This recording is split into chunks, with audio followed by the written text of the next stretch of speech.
Unacademy. I'm Dr. Shilpa Dinesh. I'm a practicing pediatric consultant. I have an undergraduate. I have done my university. We will be discussing about the hematopoietic stem cell, these types of stem cells. What is the procedure? Okay, so what are the conditioning procedures which are done prior to the transplant? Okay, so these are the topics which we are going to discuss. And yes, questions to come from this topic in your NEET PG. Okay. Before that, I would want to talk a little bit about Unacademy. Academy is India's largest online learning platform. And there are a lot of benefits you can avail from this. Firstly, the daily life classes.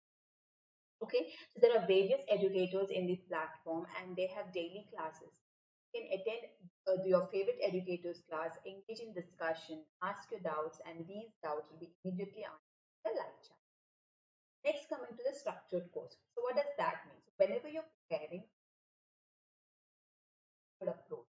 You need to plan really. So by the time you would have revised well. So here in Unacademy, all our courses are structured in line with your exam syllabus. And this is going to be the next coming to the live lesson. So this is very important because you have to evaluate yourself. So whenever you're preparing for your, what are your strong areas, what are your weak? That is only possible to attend as many live tests. Okay, so here in Unacademy, there are regular tests and quizzes. Next, coming to the unlimited access. So once you subscribe to the subscription, you get access to all the classes to the subscription platform. Okay, you even get access to the recorded classes, live class. You can go back and watch the recorded classes again and again. All this in the comfort of your own device. So I highly recommend this platform in a strong way. And these are the top educators in the platform, and they also have regular classes you can go and attend as well. So the course is offered. So the 19 subjects. So as yes, we have 19, right? So NEET covers all these 19 subjects. So all the 19 subjects are taught in this NEET PG preparation. Okay, so there are various courses like the foundation course, there are batch courses, and there are even crash courses. So if you go to the Unacademy app, you can explore all these courses. Okay, so kindly go and check the app as well.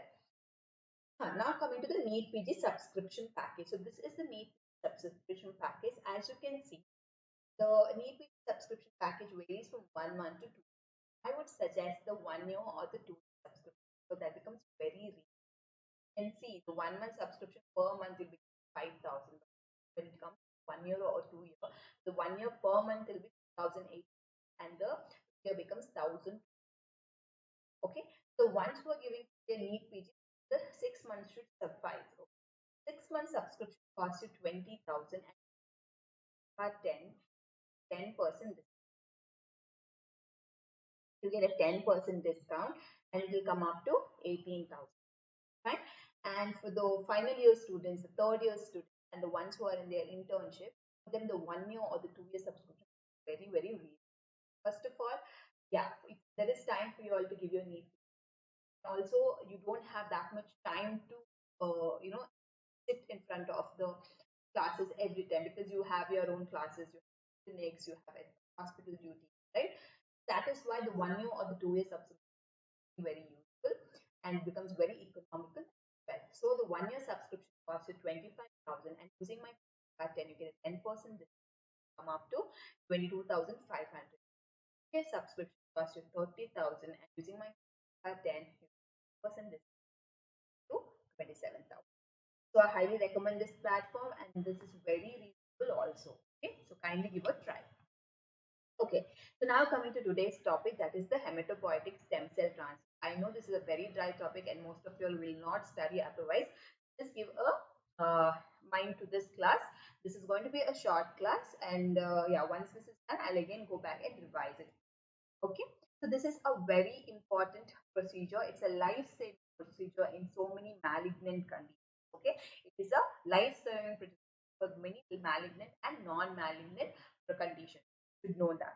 So first, should know what is a autologous transplant. So there are two types of hematopoietic transplant. So one is the autologous transplant and one is the allogenic. So what is the autologous transplant? Okay, so when the source of the stem cells are harvested from the patient, so auto meaning self. Okay, autobiography is your biography. So auto, so remember that autologous transplant means the stem cells are harvested from the patient itself. Okay, the source of the stem cell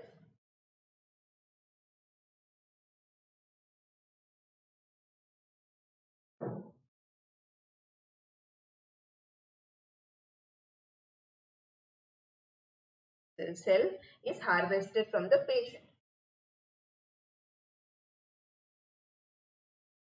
from patient. So now what about allogenic transplant?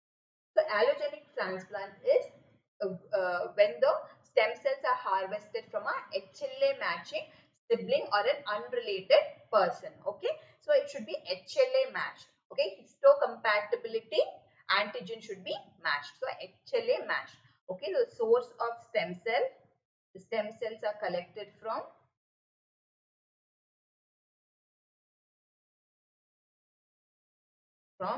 an from a HLA matched sibling or a unrelated donor. Okay, so keep that in mind. There are two types, autologous and allogenic. So autologous is the patient's itself. So autobiography, so remember that is patients.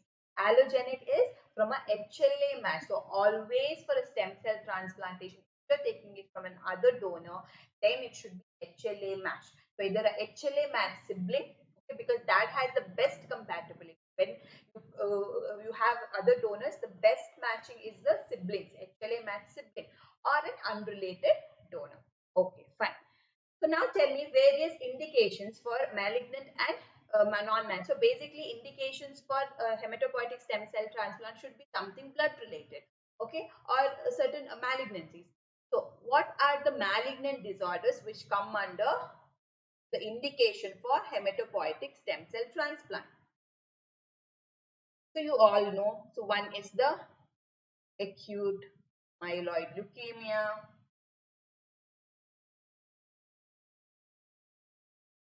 okay, chronic myeloid leukemia,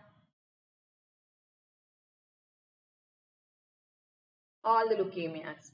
Then acute lymphoblastic leukemia,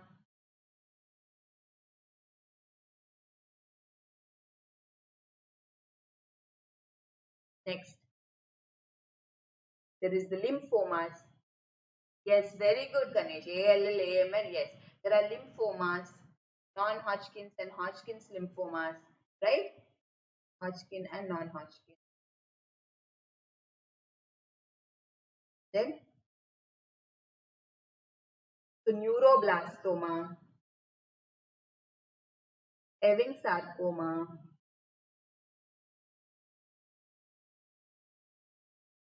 okay, so various other solid tumors are also used. So now tell me what are the malignant, non-malignant disorders where hematopoietic stem transplant is used? What are the non-malignant conditions? So you all know, right? So there are blood disorders, so many blood disorders like the thalassemia, sickle cell anemia,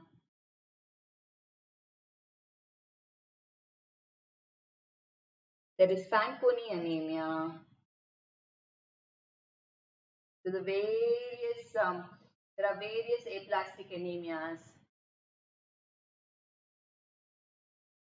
Right, there is Diamond Blackfan syndrome, Blackfan anemia. Then in immunodeficiency, there is Viscott-Aldrich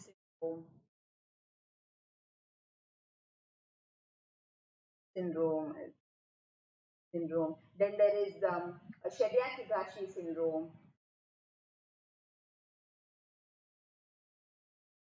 So these are the various causes or various indications for blood transfusion. So all this you have to keep in mind. Okay, so in these patients it's a definite treatment. Okay, you have to keep it. Okay, so now coming to the allogenic hematopoietic blood marrow transplant, bone marrow transplant. So bone marrow transplant is nothing but the hematopoietic stem cell transplant. So what do you do? So how is it done? What is the donor requirement? What is the donor requirement?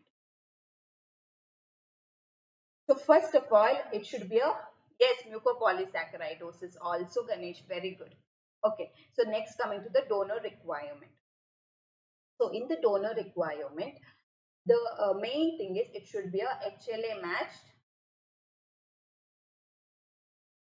sibling or a unrelated donor. Okay, so what happens is if the HLA is not matched, it can go for graft versus graft rejection or graft versus host reaction. So that is the reason why we should do HLA matching. But even though sometimes the HLA is matched, there are minor histocompatibilities that can cause the rejections. Okay, so this is very important. So always a HLA matched sibling or an unrelated donor should be done. So what are the conditioning procedures? So before getting a hematopoietic stem cell transplant, there are few conditioning procedures which has to be done. So that is a myeloblastic procedure or a non-myeloblastic procedure. So myeloblastic procedure or a non-myeloblastic procedure. Any of this is done. So what do they do in a myeloblastic procedure? So before the hematopoietic transplantation is done, then you have to treat the patient with various chemotherapy drugs. Okay, so myeloablation is done. So suppression of the bone marrow is done. So myeloablation, that means suppression of the bone marrow. Suppression of the bone marrow is done with chemotherapy. Okay, suppression of the bone marrow is done with chemotherapy. So what does this do? Why do we have to suppress the bone marrow? So this will first it will help in eradication of any malignant cells or any abnormal cells. So it helps in eradication. So it helps in eradication of temporarily. This is not permanent. So temporarily, okay, malignant or any or abnormal cells. Okay, this suppresses the immune system of the host so that the graft is not rejected. Okay, so suppresses the immune system of the host so that the graft is not rejected. Okay, so this you should keep. And thirdly, you should know that there should be clearing of the physical space for the donor stem cells to be incorporated or for the growth of the donor stem cells. So clearing of physical space.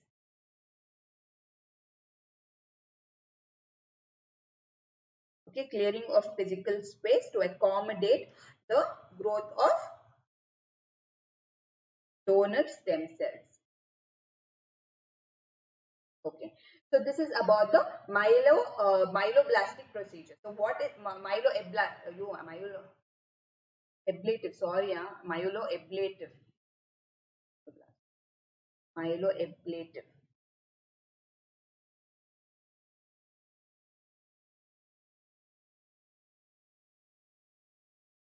Myeloablative. Non-myeloablative and myeloablative. So now in non-myeloablative, what happens? So in non-myeloablative, there is no chemotherapy used. Okay.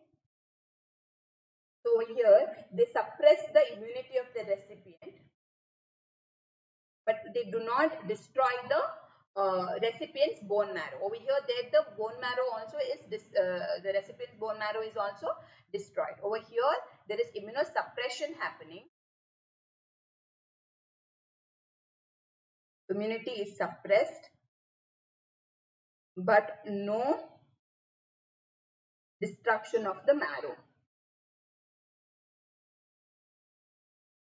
But what happens is, in these two procedures, when the myeloablative procedure and the non-myeloablative procedure, since there is no destruction of the marrow, these patients can go for relapse.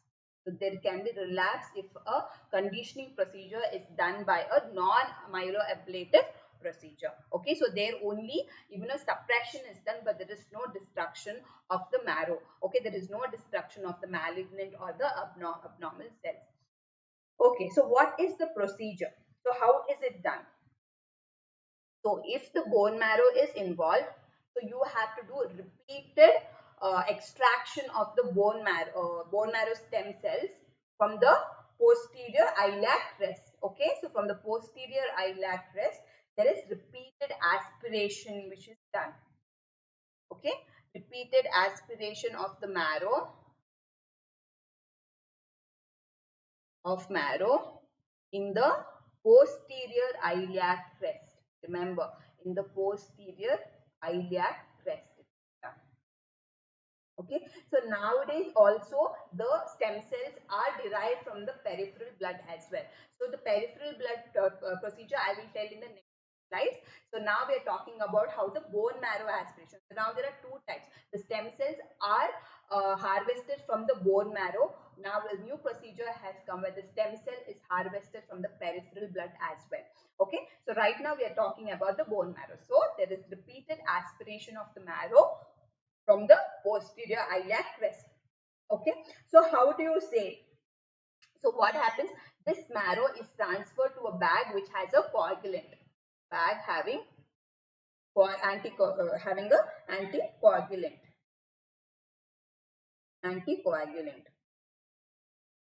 Okay, so now how do you say the marrow which you have taken is perfect? So that how will we tell? That is the number of stem cells should be.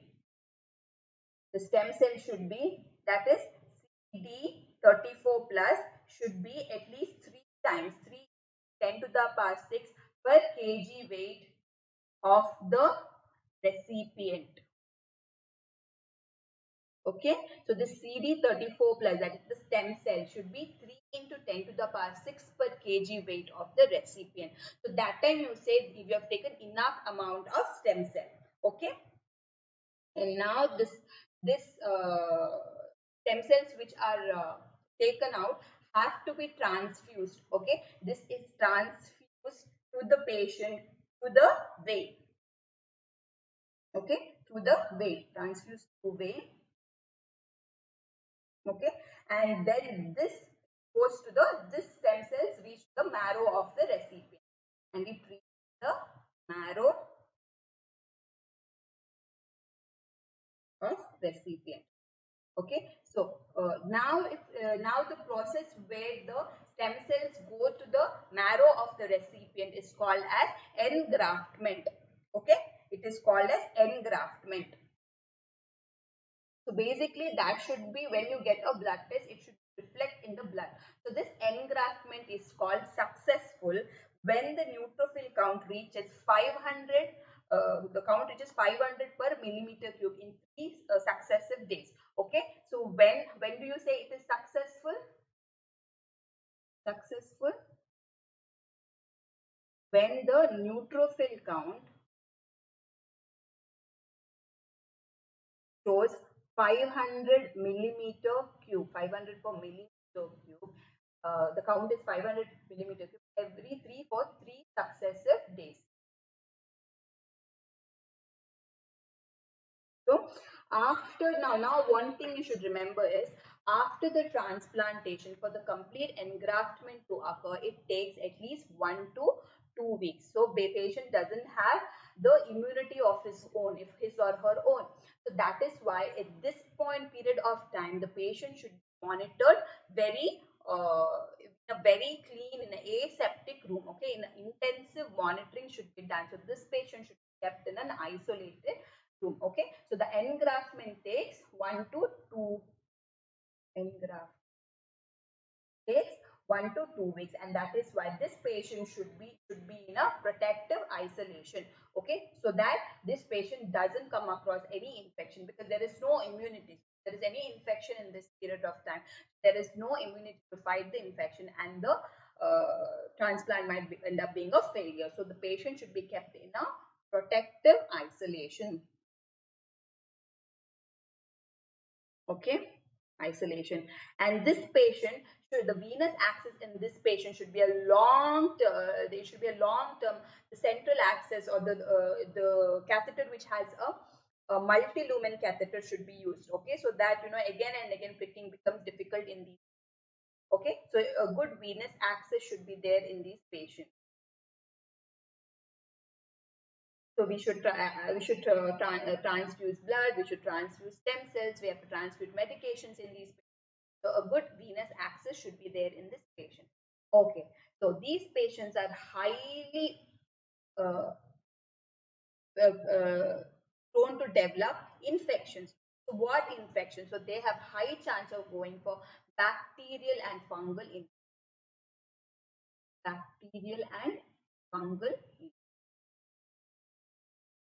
Okay, so this is a major complication in a child or in an adult who in the early and the post-transplant period. So in the early and the post-transplant period, bacterial and fungal infection are very common, and that should be taken care of with appropriate aggressive antibiotic therapy. So this happens in the early and the post-transplant period.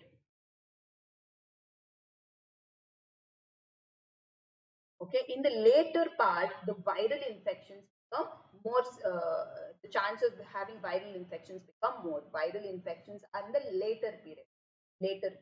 In the early and the immediate post transplant period, the bacterial and the fungal infection. Eventually there will be viral infection. Chances of viral infection is high.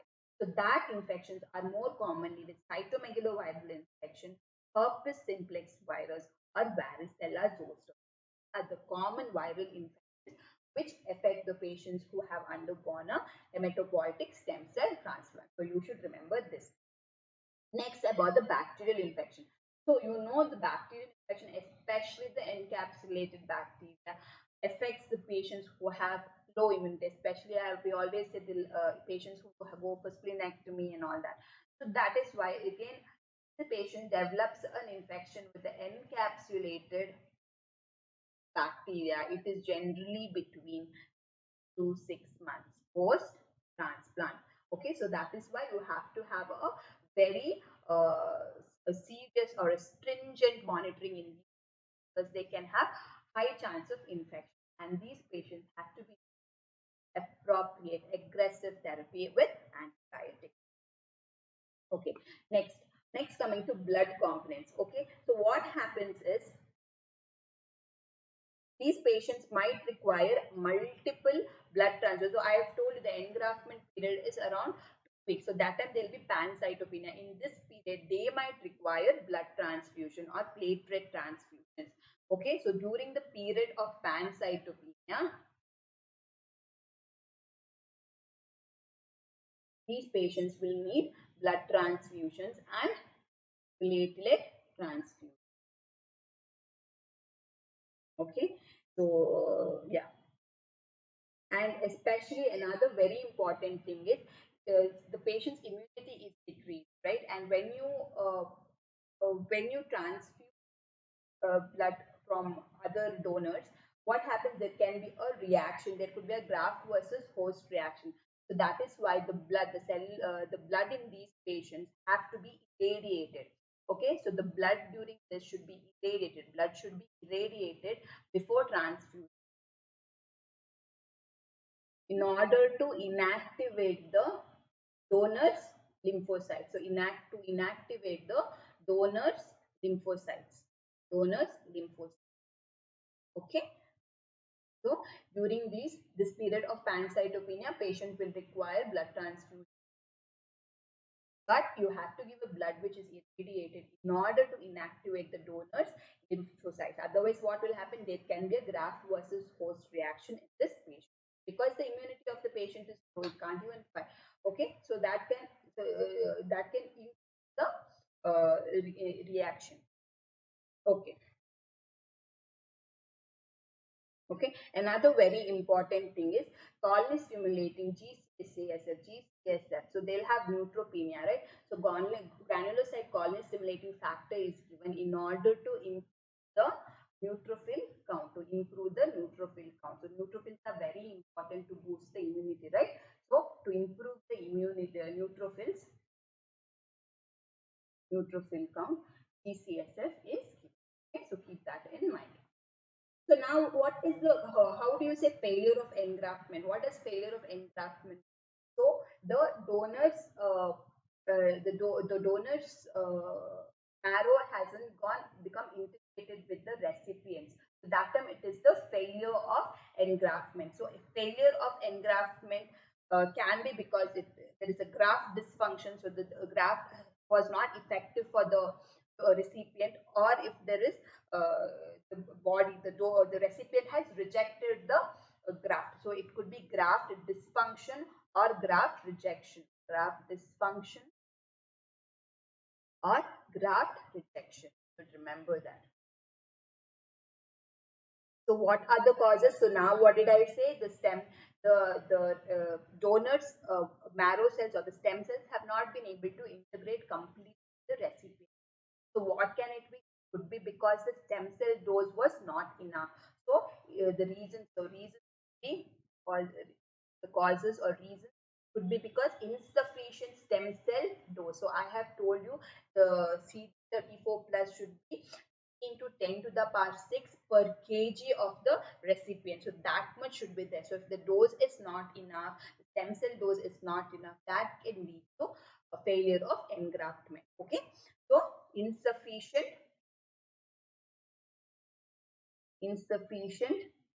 stem cell dose. Okay, if there could be infection, so the infections also can fall. Graft versus host disease. Graft versus host disease and other immunological process. That is why the immunosuppression should be adequate. Immunological process. So this failure of engraftment is very high if it is a mismatched transplant, or if it is an unrelated donor. Okay, so the chances of failure of engraftment is in high in patients with mismatched, that is HLA mismatched transplant, or in unrelated donor. So that is why an HLA matched sibling donor is the best allogenic transplant. Fine. So now coming to the graft versus host disease.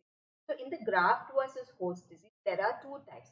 So there is one that is acute. Okay, so this occurs within the first 3 months. Okay, so the first 3 months after the transplant. So acute and chronic is there. So acute occurs in the first 3 months.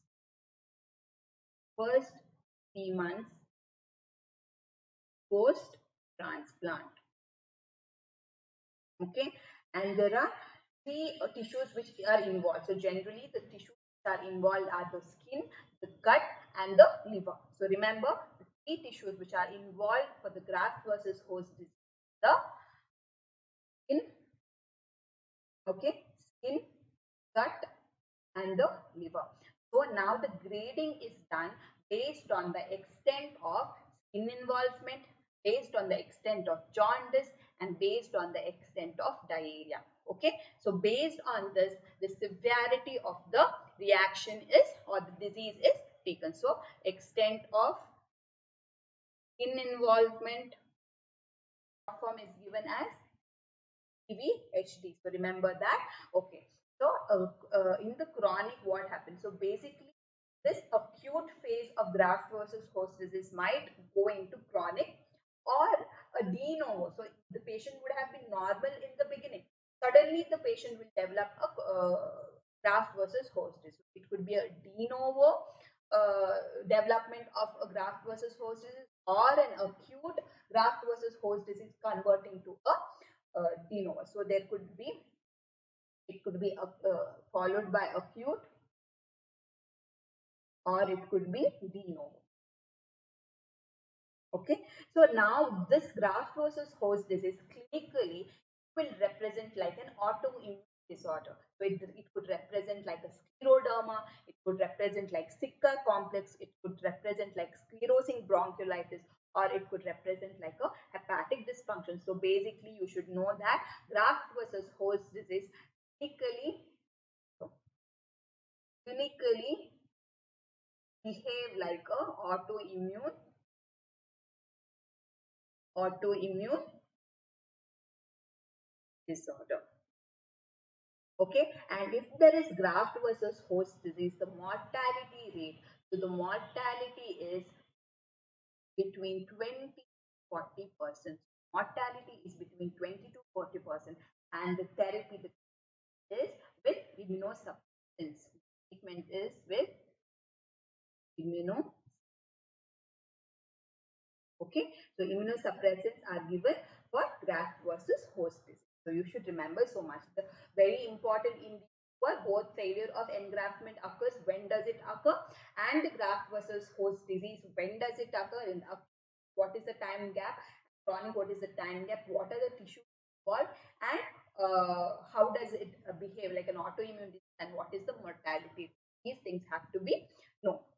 Okay, so now coming to the autologous stem cell transplant. So what did I say? Autologous means the stem cell is harvested from the patient itself. So remember, auto means yourself, the patient itself.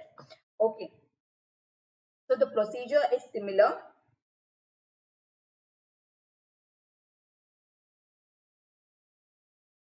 Okay, so what happens is here this is especially done in patients who receive like malignancies, who are malignant conditions, who will be receiving chemotherapy. So in such patients, what they do is they remove the marrow of the patient first itself, give the chemotherapy, and then the stem cells are transplanted in the patient to prevent the myeloablative effects of the chemotherapeutic drugs. Okay, so this is especially done in conditions, especially in malignant conditions requiring chemotherapy.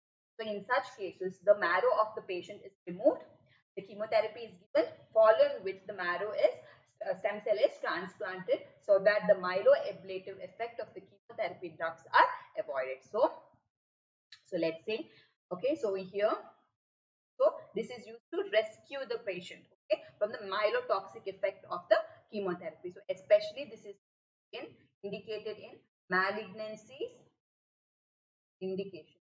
So indicated in malignancies which are chemo or radio sensitive. Okay, radio sensitive, and this is used for leukemia, lymphoma, other solid tumors, or like neuroblastoma. It is so this marrow which is harvested from patient is used following chemotherapy to rescue the patient from the myelotoxic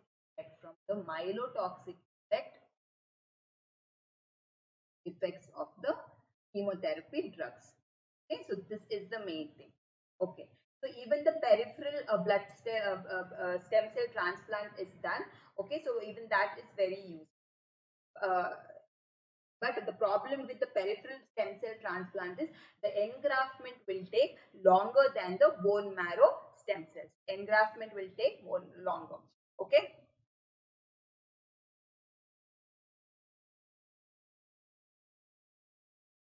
Okay, so next coming to the peripheral blood stem cell transplant. Okay, so here the procedure is same. The only thing is the blood is taken from the peripheral veins. Okay, so over here what happens, the peripheral blood, one second, sorry.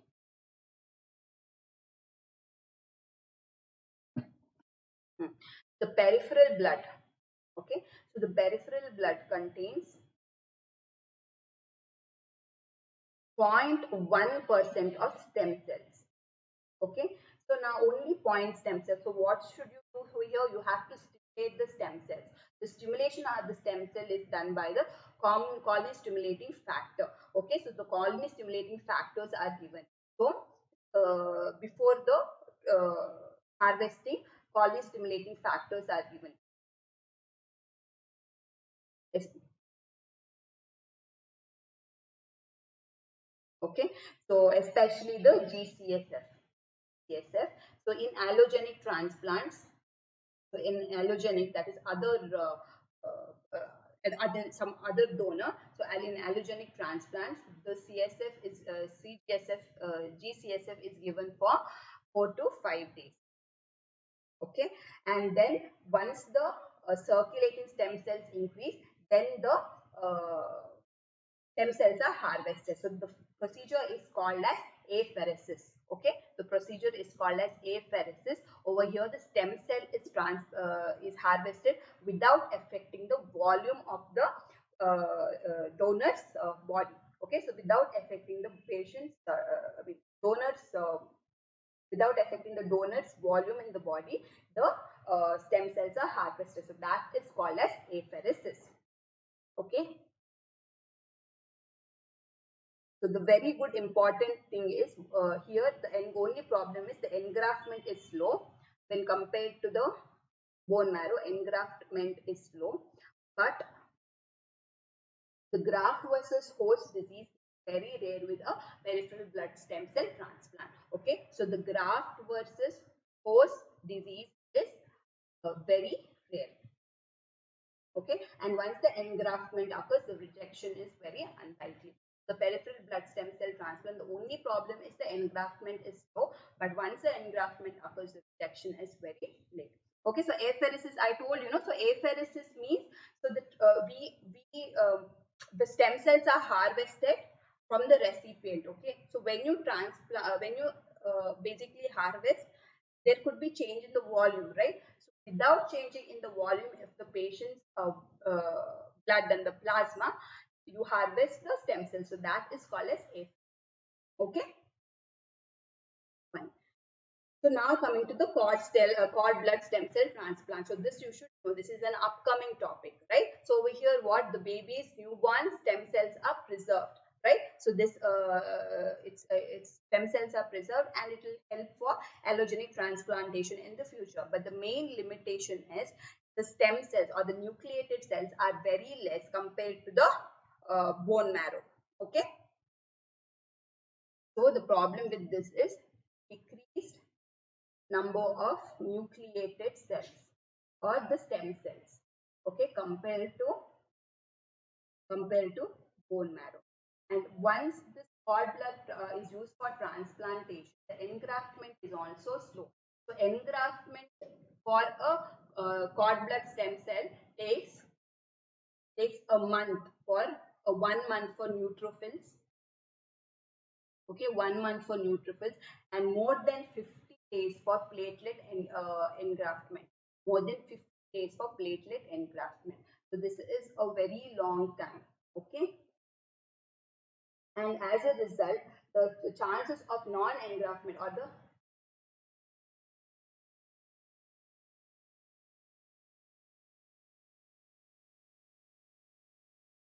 yes, exactly correct, Aparna. What you're saying is right. So basically, what? So the thing is same. Okay, so thing is same, but over here you give a chemo, but it is from the peripheral blood. Okay, not from the bone marrow. You don't go to the bone marrow. Okay, so the in case so that is what I'm saying. Why do we give what did you say? Collected by it.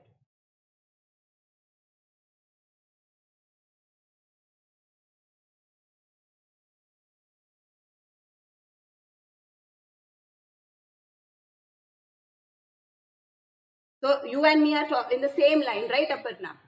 We are in the same line. So whatever you are saying and I am saying is the same thing, right?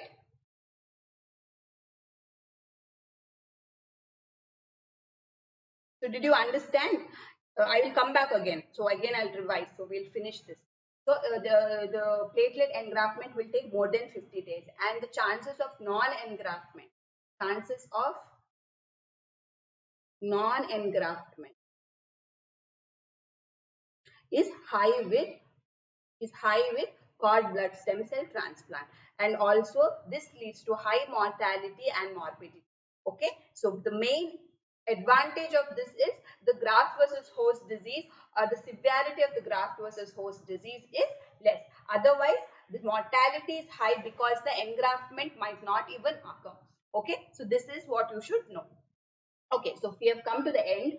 So now we'll do a fast revision. Okay, so now you ask me whatever doubts you have so that we can clear. So I think I have made it very simple.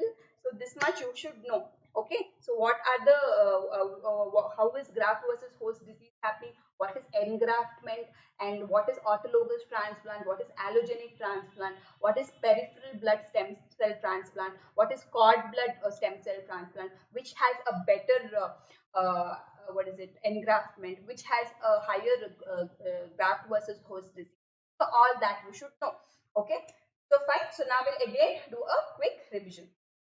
So basically hematopoietic stem cell transplantation is very life-saving procedure, especially for malignant and non-malignant conditions requiring stem cell transplant, right? So in the transplant there are two types. One is autologous transplant, one is allogenic transplant. So you should remember that autologous, okay, auto means self, autobiography. So you remember that autobiography is the biography of your own. So autologous is like the stem cell is harvested from the patient itself. Okay, so the source of the stem cell is from the patient. So that is autologous transplant. While allogenic transplant is when the stem cells are collected from a HLA match. So always remember it should be HLA matched if it is a allogenic transplant. So HLA matched sibling or a unrelated donor. So this should be there.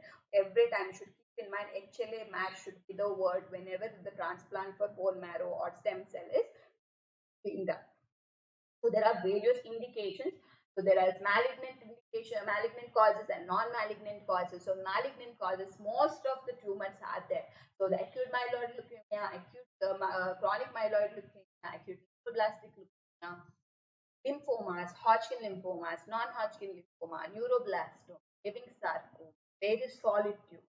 Okay, so here it helps. So in the non-malignant disorder, so I have done my few previous classes, so most of it had the hematopoietic stem cell transplant as the cure. Okay, so like that thalassemia, sickle cell anemia, Fanconi anemia, various causes of aplastic anemia, right? There is Schwarzman-Diamond syndrome, there is this keratosis congenita, right? Diamond-Blackfan, Wiskott-Aldrich syndrome, Pediatric syndrome, right? So these are various. So even Ganesh said there is mucopolysaccharidosis. Some of the causes for polysaccharidosis due to hematopoietic stem cell transplant. So these are the various causes we know, right?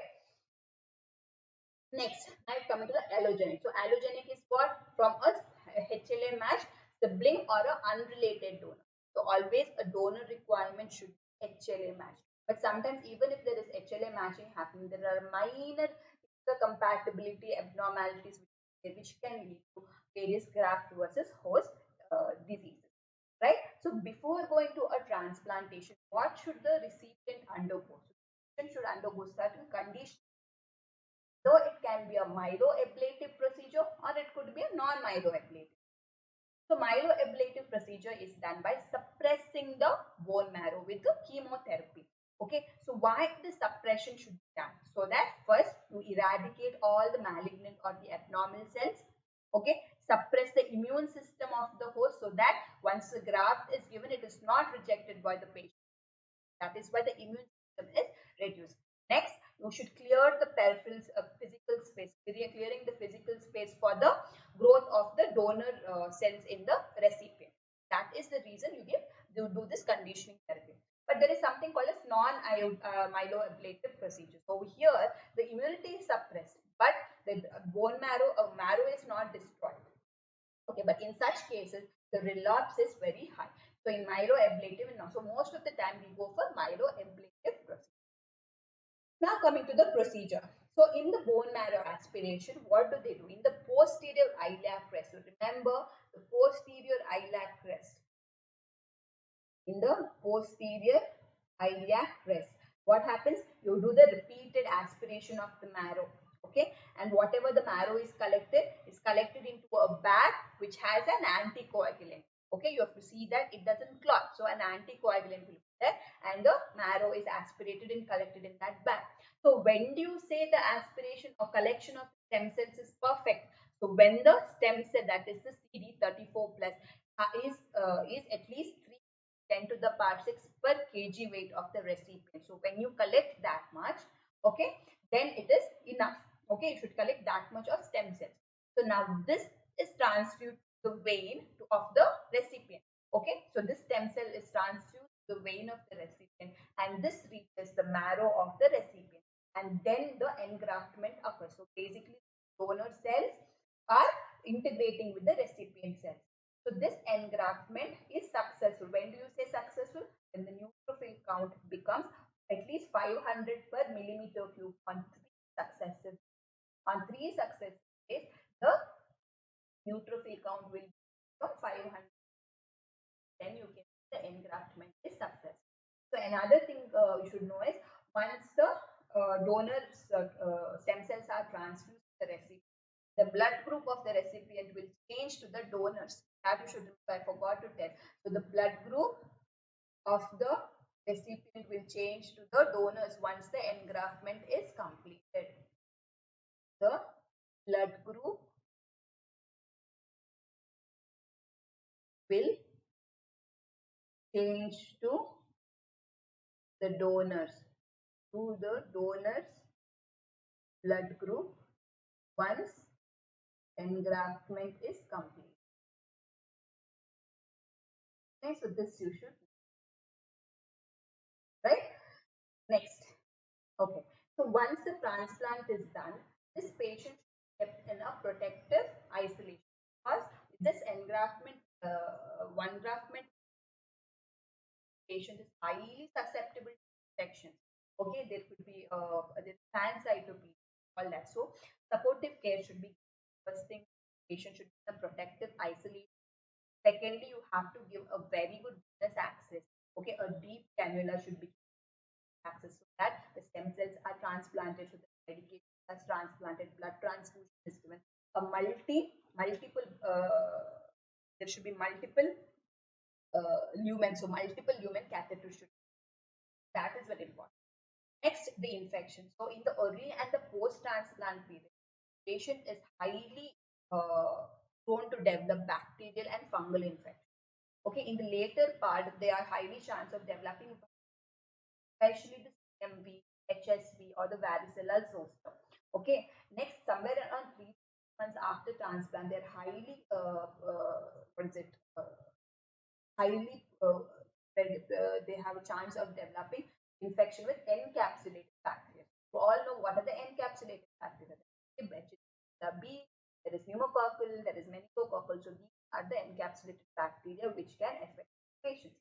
So you should know that. Another thing, so there is a period of pancytopenia, the engraftment occurs. So that time there is required blood transfusion and platelet transfusion. Otherwise, the patient might present for other symptoms, right? So that is why the transfusion, especially these patients, the blood which is transfused should be irradiated. So it should be irradiated so that the donor's lymphocytes are inactivated and no reaction to the patient's body. Okay, so that is why irradiated blood should be given. Otherwise, there will be a huge flaring of immunological cell-mediated reactions in the body, right? And also to improve the neutrophil count, once the transplant is done, then you have to give a granulocyte colony stimulating factor to improve the neutrophil. You know when is the engraftment completed? The neutrophil count is at least 500 the cube for 3 consecutive. Then you see the engraftment success.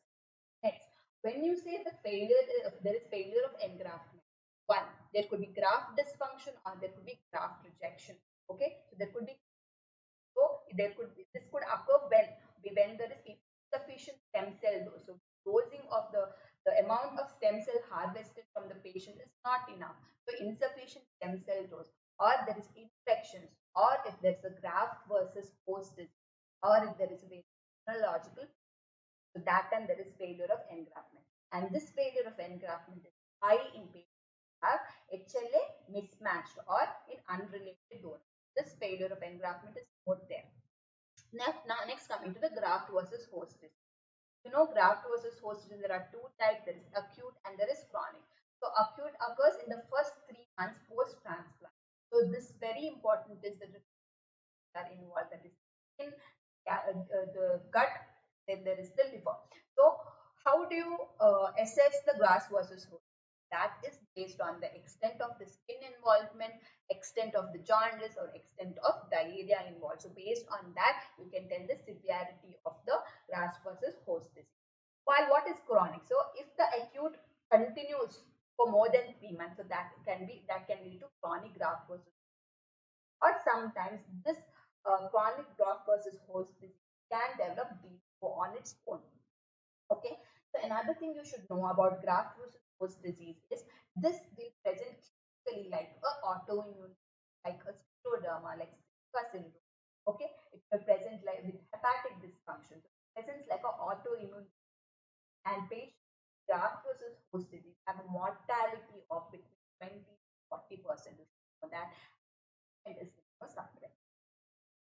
So now coming to autologous stem cell transplant. So I told you autologous means the patient itself, the stem cells are harvested from the patient. So what are the indications? So especially malignancies are chemosensitive or radiosensitive. So what does that mean? So in patients who chemotherapy or radiotherapy, such patients, the stem cells are harvested first only, then the patient goes for chemotherapy, and after the chemotherapy is done, then the stem cells are transplanted in the patient so that the patient is rescued from the myelotoxic of the chemotherapeutic drugs. Okay, so they have a myelotoxic effect. Prevent that. So that is about the autologous stem cell transplant. So next coming to the peripheral blood stem cell transplant. So listen up right now. So basically, I hope you have understood what is peripheral blood stem cell transplant. So I'll tell again. So basically the peripheral blood has only 0.1% of stem cells. So what should you do? You should stimulate the production or more production of stem cell transplant. So before the transplant happens, you stimulate. So especially in allogenic transplant. So when there is another donor, in that donor you give this colony stimulation factor, that granulocyte colony factor. So at least for 4 to 5 days. So once there is increase in the stem cells, then the peripheral blood is collected and it is transferred to the recipient. But the problem with this is the engraftment is slow. Okay, not as slow as the cord blood, but it is slower compared to the bone marrow. But once the engraftment occurs, the graft versus host is very rare. The graft rejection is very rare. Okay, so in the peripheral blood. For that. Next, coming to the cord blood stem cell transplant. So over here, this is various allogenic blood transplantations, stem cell transplantation. But the problem with this, there is very decreased number of nucleated cells. So that is the stem cell. There is decreased number of nucleated cells compared to the bone marrow. And another very important thing is the engraftment. As you can see, so the 1 month, so for neutrophil engraftment to occur, it is 1 month. Okay, and for platelet engraftment, it will take more than 50. So the chances of non-engraftment, the chances of it not going for engraftment is high in patients with cord blood stem cell transplant. That you should, and that is why, so if the non-engraftment doesn't happen, there is high chance of mortality. So that is the main reason this is preserved. Okay, so mortality can, but once if by chance the engraftment occurs, then the chances of the graft versus host disease, or the chances of the severity of graft versus host. Okay, if engraftment occurs,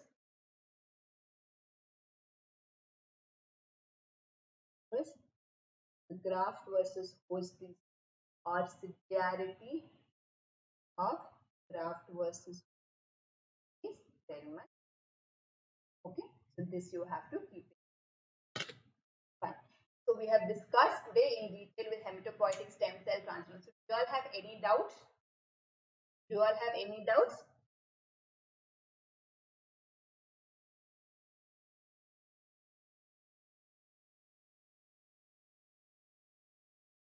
Any doubts? Do you all have? Okay, so yeah. So tomorrow we have a quiz. Okay, tomorrow at 1 p.m. have a quiz. So maths I'll keep for 1.5 hours.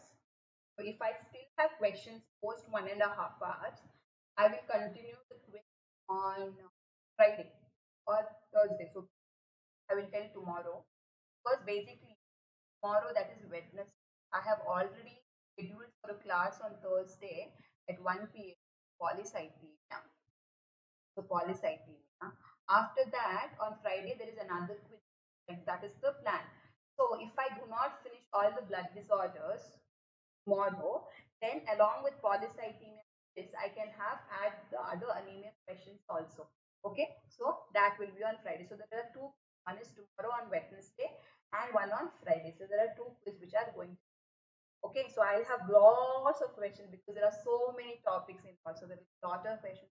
Some from the past questions, some will be my own questions. Okay, so as many questions possible we discuss. So basically, it will be a revision for you from iron deficiency anemia, from the approach to anemia, till all these aplastic anemias, everything we are going to discuss. So this is going to be, so by Friday all the blood meaning RBC, what is the anemias, will be done. Okay, so on Friday, so all the blood related disorders, all the anemias are done. Next will be bleeding disorders. So from Saturday we start bleeding disorders, and this bleeding disorders, basically hemophilia, IT, all that will be done by, I think, the next coming week. Next week will be done the plan. So after that, if I still have time, I will maybe take a class on asthma. So basically, blood disorders will be done, not this week, the coming next week. By then, the blood disorders will be done. And maybe after that, if I have to take a class, maybe I'll take one class on asthma. Okay, so this is about the YouTube classes. Next, next coming to the classes on Unacademy special class. So today I was supposed to take polyarthritis nodosa, but I have some personal work, and that's not possible. So I'll be taking the polyarthritis nodosa tomorrow. Tomorrow, that is Wednesday at 4 p.m. Okay. Then on Thursday I will take vigilance granulomatosis.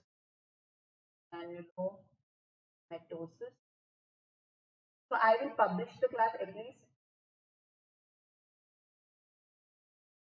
Yeah, I have already finished two times repeating Amit. What should I repeat? The hematopoietic stem cell transplant I finished repeating already twice. If you want me to repeat the classes, I will tell you. Wait. So there will be vaginous. So Aparna, GIT I have finished already discussing. GIT is done. So entire GIT I have already finished. I think weeks back. Okay, so vaginous granulomatosis I'll do on Thursday. Then I'll do microscopic polyangiitis, that is on Friday. What else remains? I think microscopic polyarthritis and Berger's disease I'll do together. Okay, that I'll do on Friday. And on Saturday I'll keep a quiz on all the rheumatological disorders. This will be in the special class. Okay, so this is for the special classes in Unacademy app. So basically all the rheumatological disorders will be completed. Vasculitis will be completed. Okay, and I have not done Sjogren's syndrome and Sjogren's and Bassett. Do you all want me to do a class on that? Sjogren's and Bassett. If you want me to do a class on that, I will include in one of these class, or in the quiz. I will discuss it in the quiz. So let's see. Okay. Okay, so for Amit, so basically what was I saying is today we have finished hematopoietic stem cell transplant. So we have all these entire 1-2 weeks we have had a class on blood disorders. So tomorrow it's going to be a quiz. Okay, that might take at least 1.5 hours. Okay, and Thursday I'll be talking about polycythemia, and Friday I'll have another quiz. So whatever topics I have not discussed on discussing tomorrow, I'll discuss on Friday. So once that is done, all the anemia classes are done, and then we'll start with bleeding disorders with hemophilia, von Willebrand disease, and idiopathic thrombocytopenic purpura. So all that will be discussed, and then at the end of those topics, I'll have a quiz. And finally, if I still have time in this month, I will do one class on. So in the special class, I'll be discussing all the rheumatological disorders. So basically, you have been done with blood disorders and rheumatic disorders. For Aparna, so I have already done a class on infections. One class, no, I have done 1 week's class on infections, 1 week's class on gastrointestinal disorders. I have done classes on rickets. I have done on short stature. All these vitamin classes I've done. So all that is there in the previous, somewhere I think in May or in the first week of June, I have done all these classes. You can go and watch. I don't know if I'd be able to repeat the classes again. Okay, Aparna, right? So all the best. So as I always say, study daily, do not have a break, avoid social media, sleep early, wake up early and study. If you have a study partner, discuss with them at least for half an hour. So this will help you to remember better. Okay, and make notes, make short notes. Don't have everything, make only important points. Okay, yeah, okay. Then another very important thing, my code Shilpa 10. If you want me to be in this platform for a long time, use my code Shilpa 10 to get a 10% discount. Okay, and good luck, stay safe, stay healthy, and thank you Aparna, and thank you Amit, thank you Ganesh for attending my class. Okay, good luck, stay safe.